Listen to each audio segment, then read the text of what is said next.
Did y'all hear that? Because I'm still vehement. Hey y'all, we back with another episode of Behind the Scenes Bella Podcast. This is your girl Kalai Shireen. I am so excited today. Y'all know I'm always excited. I wake up excited. Like, I have another amazing guest for y'all today. This man has when you talk about the definition of overcome, right? Like, that's just like somebody who just keep pushing through. But this man is like the definition of perseverance and just the tenacity it takes to make it through life. Like, I think that when we go through so many different struggles in life, it's like a depiction of how you could take beauty, out of ashes. So this man today that I'm getting ready to introduce, he is a native of Baton Rouge, Louisiana. Dr. Trell Webb, also known as Dr. Donk. This man is highly sought after as a minister, a real life speaker. He just has such a magnanimous testimony talking about how he was saved from death and paralysis at such a young age. Just a whole life plus 90-year imprisonment sentence for murder at the age of 15. Just talking about how he's transforming lives. He is currently serving as the youth and culture pastor at Christian Life Center Worldwide in Atlanta, Georgia. He is also the founder and CEO of Real Life Worldwide Incorporated, which is a nonprofit organization that aims to rebuild lives with shattered dreams from unfortunate circumstances in all communities all over the world. When I tell y'all, this man is like, he's on prayer lines all over the world. This is not just what they say, not just the city, but the world, Craig. Like, this is just this man is like not just the city, but the world. Y'all understand? I want y'all to give it up today for Dr. Trell Webb, aka Dr. Donk, in the building. Thank you. Yes, give it up. I'm so happy that you are here and that you agreed to do the podcast. Like this, I just count it all joy and a blessing that people even agree, to come on the show and be interviewed, because I try to bring people that actually have substance to the show. You know what I mean? So that way we're not stingy with information, or we're not willing to share what we've been through. And just talking about the beauty behind the scenes. Everybody, not just behind the scenes entrepreneurially, but they have a story. Right.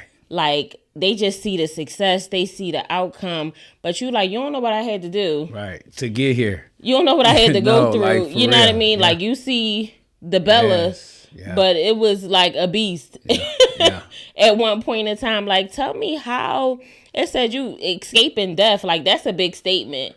You know what I mean? And paralysis at such a young age, at 11 years old, was it? Yeah. How did you do that? So, first of all, I want to thank you. Oh, I want to thank you because I've been excited all week to come on this show. I want to acknowledge some great things that you're doing, and so I don't take it for granted to come on here. So thank you. But yeah, I'm grateful. The reason why I'm so thankful, because I did survive death. I survived. At 11 years old, I was shot in my stomach. Wow. I was shot in my stomach playing with a gun. And a lot of people be like, at 11 you were playing with a gun. Well, I'm from Baton Rouge, Louisiana, like from the slums of the slums. So it was like we grew up like that. But I was shot in my stomach at 11, and I was paralyzed. I was paralyzed from 11 to 13. Like from your waist down? Waist down, in a wheelchair. Really? And they say that I'd never walk again. Oh my goodness. And so I had 5 major surgeries. But I had a praying grandmother. I had a praying grandmother. Shout out to Helen Bailey. I'm telling you, I used to listen to that testimony all the time. Yeah. What? Somebody was praying. Yes. Somebody was sending them up to Jesus because from your waist down. So what was it, like a T or a L? Like where was I had like the only thing that used to work on me was my upper body. Right. So I had a colostomy bag. You could lift up and everything. I could lift up, but I couldn't walk. Like I had a colostomy bag. Well, for some that don't know. He walk right up in here. Straight up, like I run.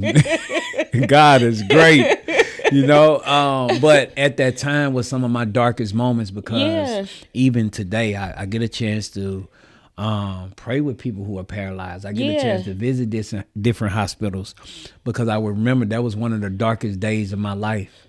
because at 11 years old, I thought my dreams was gone. So how long did the rehabilitation process take? Like from to just not walk to, I mean, I'm sure you had to be in rehab extensively. Right. Like, what did that look like for recovery time? So I went from 11 to 13, I stayed in a wheelchair. At 13 years old, I had this one last major surgery. And I came out of surgery and I started feeling my feet again. My grandmother prayed and laid hands on me before I went in the hospital room. And I came out of there. I'm telling y'all, and my toes started working. Like, it's real. Wow. Like, my toes started working. Oh, no, I felt the quickening just I'm telling you. Yeah. And so we went through the process of, you know, really getting in tune with walking again, learning how to use my legs again, but they was moving. They was working. And so it took about a good 6 months to a year once I got out.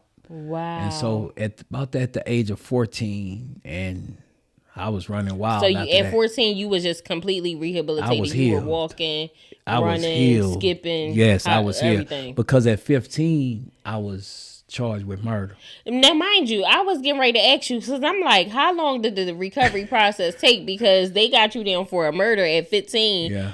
How you go from this to that like so fast? Like, what happened? So like I mentioned to you. So you like, I'm about to what happened? I thought once I got shot that I was gonna be like the biggest gangster in the world. You know what?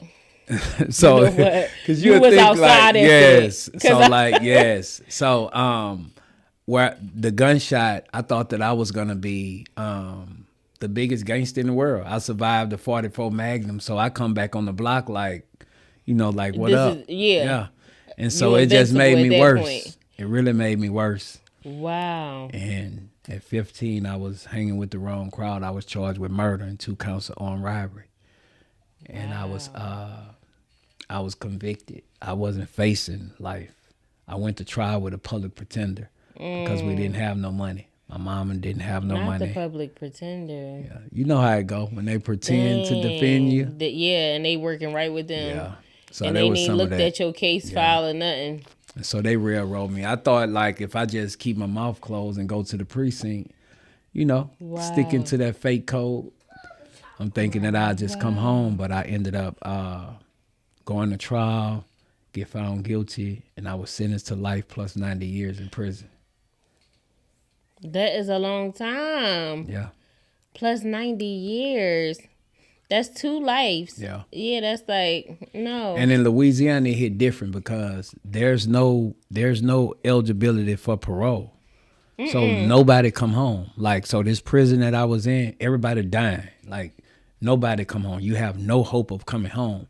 And so I sat in this prison day after day, like, messed up. And then one day, I was in there one day, So how long did you actually serve out of that sentence? 5.5 years. How did that? What? Sentence. So I was in there. God. You had angels in the outfield your whole life. It's about to sound like. I learned how to pray in prison. So my fall partner come to me one day. He was like, Donk, if we ever gonna get out here, bro, you gotta pray. Cause I was wilding now. He was like, you gotta stop. You gotta pray. And I told him something that stuck with me to this day. I told him, I was like, I don't know how to pray. Because I used to think that watching all of these pastors and stuff on TV, that I had to use these big old sophisticated words. He was like, nah. Yeah. He said, come at them with your heart. Make sure your heart right. And that stuck with me. And I started praying and believing what I was praying for. But I didn't see a change in my case until my behavior lined up with what the prayers that I was asking for. So as long as I was wilding, so you was just like praying amiss at first. But at least you was sending them praying, up. Yeah, yeah. At least I understood. Yeah, I understood. Yeah. Once my behavior lined up with my prayers, I read my name in the newspaper, and that's how I came. That's how I knew that I came home. Yep. Wow, so from a life plus 90 years. Yes, ma'am. It was just what they just say it was overturned. Like, so I read my name in the newspaper. Happen? What they did was they granted me a new trial because they know the evidence was against me. I wasn't supposed to get found guilty, but I didn't have the right representation. So instead of them just cutting me loose, they granted me a new trial. I went back to the same courtroom, same DA and everything. The difference was now I'm a different person. Right. Now I'm coming in here from a place of a man of faith because I know what God can do. He can answer my prayers. And so I used to pray for 10 years credit for time served if I ever go back in there. And the day that I went back in there, they dressed me out for to go back to trial. And my lawyer come in there, they asked me, he said, we got some good news and some bad news. Now, I don't know about you, but if what would you say? Some good news and some bad news. Which one you want to hear first? I was about to say they usually ask you which one you want. Yeah, give me the bad. Give me the bad. Because I can handle it. So the bad news was, he say, they're coming at you with 10 years credit for time served. Remember, I just told you that used to be my prayer. Yeah. He don't know this. And so that's how I ended up coming home. I took a best interest plea, 10 years credit for time served, saying it's in my best interest that I take this plea. And that's how I ended up coming home off a life sentence. So when you got that 10 years, so how did you get out in the 5? I had been down 4 years and 6 months. I do half of 10. Oh, so you only had to do half of the 10. I only had 6 months left. We trying to help y'all understand. So you I only had to do 6 months left because once I took the deal, I had been down 4 years and 6 months. So when you get a 10-year sentence, you only got to serve half of that, and then you walk the rest off. Yeah, you on paper for the rest. Right. Yeah. And if you don't mess up no more, you off. Okay. Yeah. Well, how long has it been? It look a long time, right? No, it's been a long time. Look, but you looking good and understood. Oh yeah, now I go back in them same prisons speaking and giving hope. It's over. No, you said no. The walls will keep you though. Look, because when you come home, you clean it in the board of health. Man, when I tell you, oh my God, oh man. But for me, honestly, for me, no, it's the young ones that's looking old. I'm telling you, for real. No, for real. I'm telling you, the young people now, you be like, how old are you? 38? Yeah. No, they be 12. They keep them. Yeah. No. That's the streets. Look at you like streets. She a fool. No, I understand, you know. So that is just amazing. Like, oh my gosh. So during your time in prison, you just said, I'm going to just start praying. Did you start ministering in prison too? Or you just was like straight for yourself? When I was in prison, I was thugging. Like, because I had to be in Angola. You had to be somebody else. Angola is one of the bloodiest prisons in the world. So people was dying, people was getting raped, people getting stabbed. Oh. So I went in there thugging. Like, I went in there, I meant, for one, I was going to be a man. Yeah. For two, I was going to survive, and I stood on that. Yeah. So I had to go make a name for myself. The first day I came in there, I had to stab somebody. Oh, wow. So it was some of that. Then I was little. Yeah. So, like, you know, you grow up hearing all of these stories about this prison, Angola. Oh, my gosh. You know, and I found myself in there.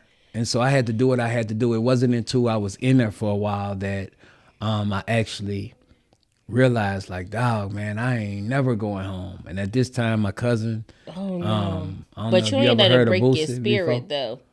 No, because I'm a real one. Like, you know, like I come up in the struggle. The struggle prepared me for the struggle. Yeah. Struggles prepare you for a struggle. Right. No matter what field you in, the struggle prepare you for a struggle. Whether you're doing business, when you don't have nothing, that make you grind more to run your business. Like whatever you set your mind was just trouble.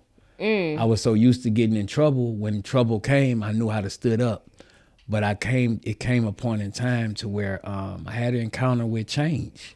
And I knew it was time for me to change, because if nothing changes, nothing changes. And I wanted out. Yeah. And so I cried out to God. I surrendered my life to God. Yeah.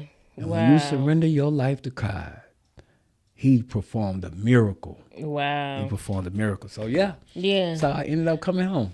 So and you are pastoring. Yep.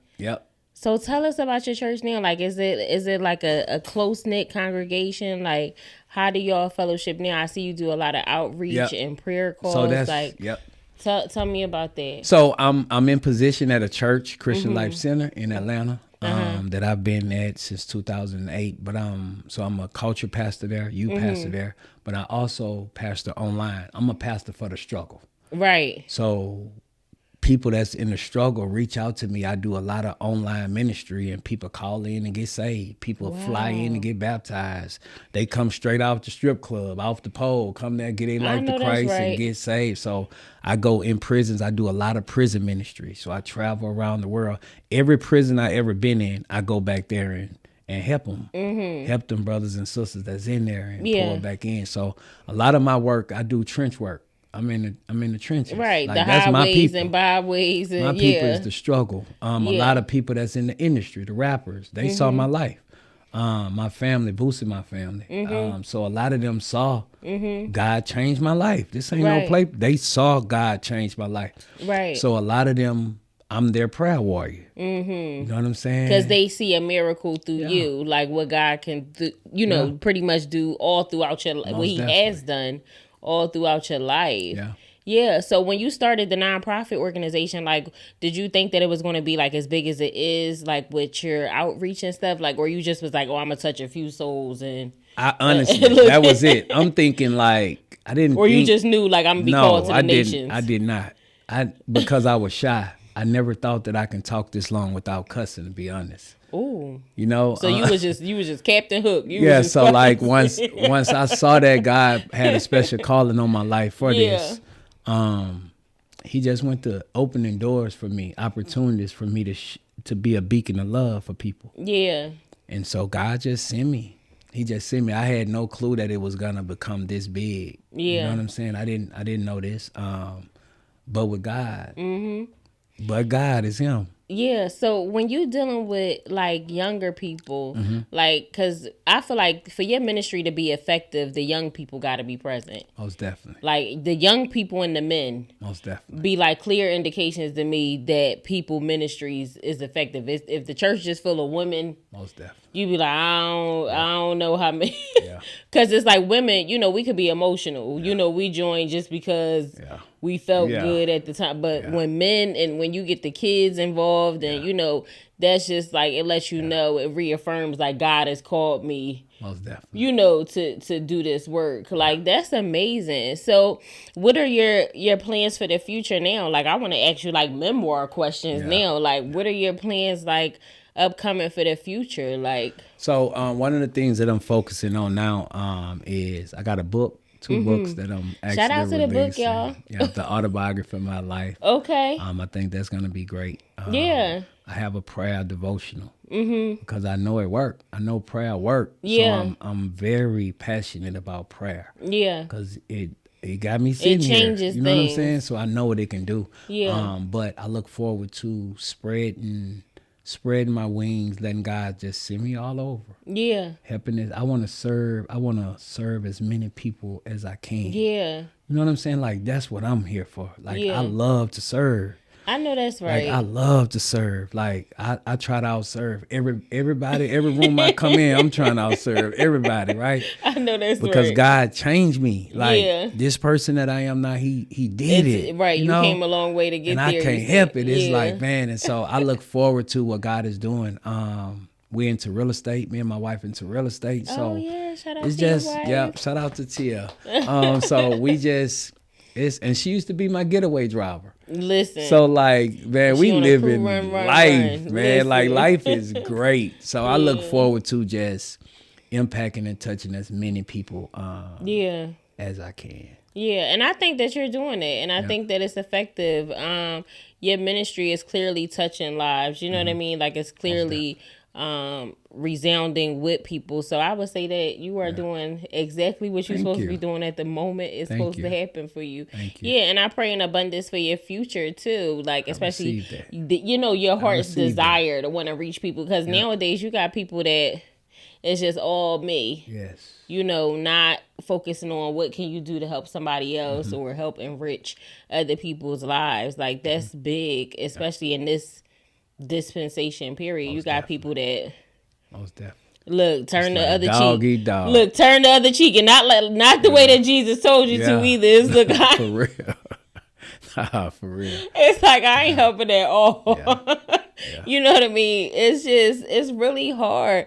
But so I guess, what would you say to, I guess, I know you do this, on a on a daily, like with ministering, but to somebody who has been where you were, like as far as being in the streets and having that worldly desire to gang bang or whatever the case may be. Like I used to sell drugs. I tell people all the time, you could do whatever, but that hustle is not going to leave you. You just got to apply it in different, ways. But what would you tell somebody or a young man or a young woman that's 15 about to be on that same road to a murder charge or, trying to prove something? Like, what would you say to them, like, to kind of encourage them if you could look back on it now, like do something else or, what could they be doing at that age? It's funny that you say that because everywhere I go, I try to keep at least a young person with me. Like you see now. Yeah. One of my mans with me now. Yeah. It's not how you start, it's how you finish. Yeah. Like, that's all I always like to speak to them and tell them, like, listen, like, you can finish strong. Yeah. It's not how you start. Like, you really could get up from anything. Like, you really can start over. Like, you can start over like that. You can.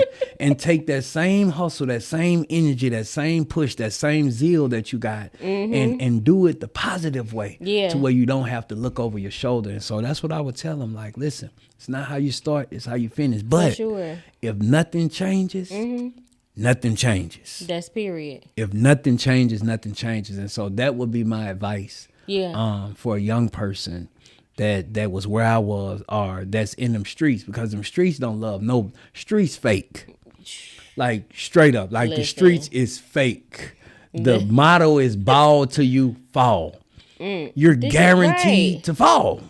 Like there's a way. See, y'all picking up what he putting down. I ain't even touch that. Looks to ball until you fall. Ball until you fall. I don't want to fall. I don't want balls. Like there's a way that you don't have to fall. Like you could get a bag. Like the bag I'm getting, I don't have no strings attached. Yeah, ball. Like it come with. Ooh, I like that. Ball tall, tall. All right, I'm gonna use that, but I'm gonna give you a props. No, for real. I ain't trying to fall because I don't have to. Look, let me stand on my wallet. Look. No, for real. For real. So yeah, I ain't trying to go out like no sucker. For real. No. There's too many opportunities to be great.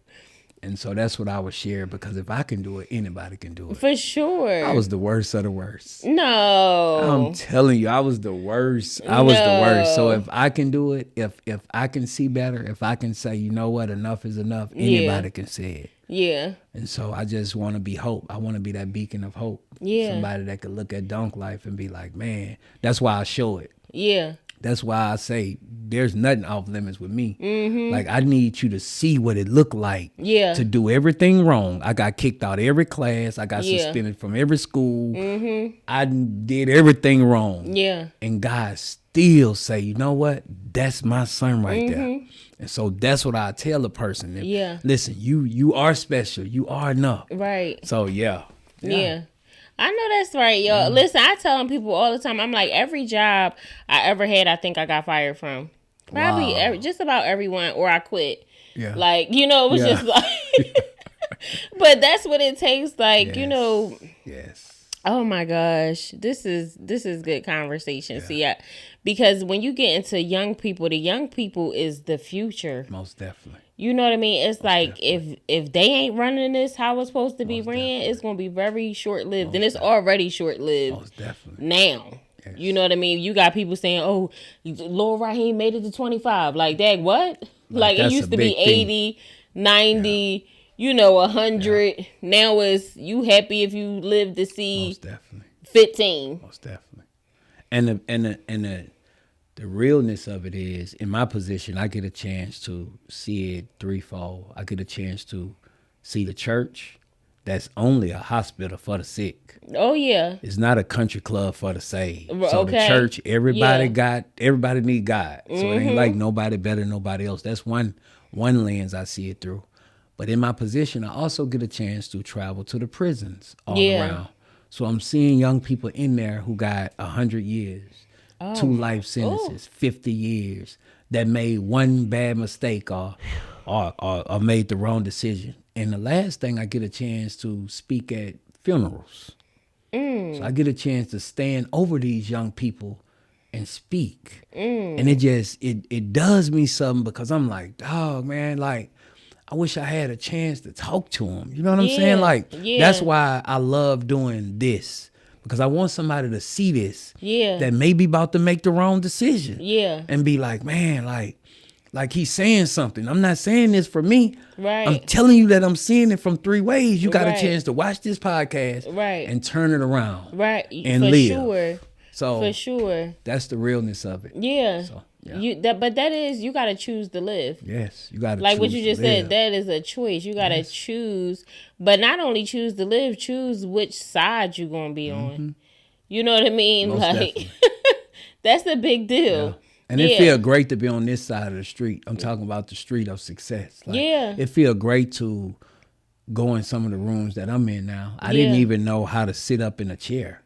Like, I didn't know. It's great to have mentors. Wow. You know what I'm saying? Like, the things that I know now, I didn't learn this in the street, in the struggle and stuff. Like, how to carry myself, how to present myself going in certain rooms. Now I got children. I'm teaching them how to go in these rooms. Like, these the things the streets don't tell you about. And the industry, it don't tell you how, when all of that smoke clear, how to handle yourself. Like, you have to have something to fall back on. You can't be ignorant walking in these rooms, because then you behind. And so, man, I just, So and you know what? See, I'm just listening to you so intensely, because all of those things I implement like in my own daily life. Like, you gotta have those practices in place for yourself and for the ones that's coming up after you.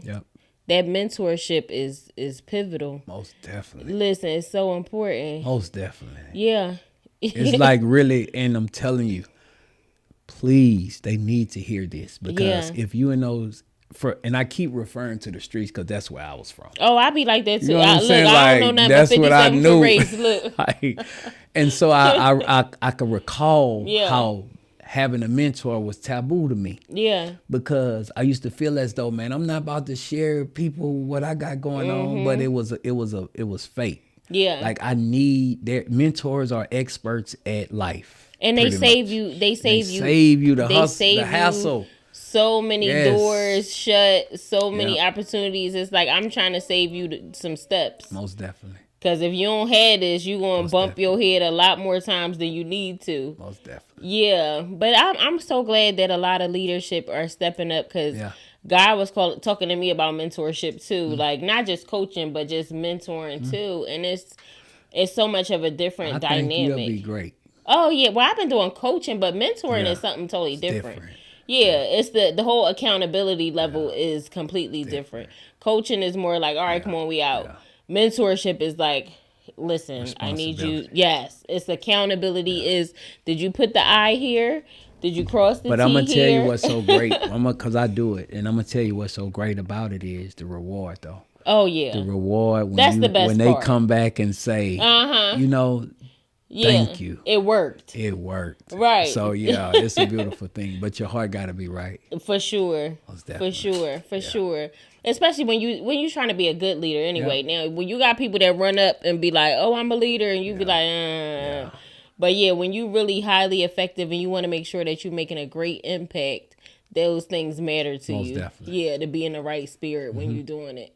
Yeah, oh my goodness. So, I mean, I know we only got a certain amount of minutes on the podcast. You know what I mean? We just be talking and talking and talking. But tell us some things that you got going on, like, coming up. So I have actually I'm doing a reality show. I know besides your book, but you said reality show. So I'm doing a reality show, which is super dope. It's not it's like a docuality.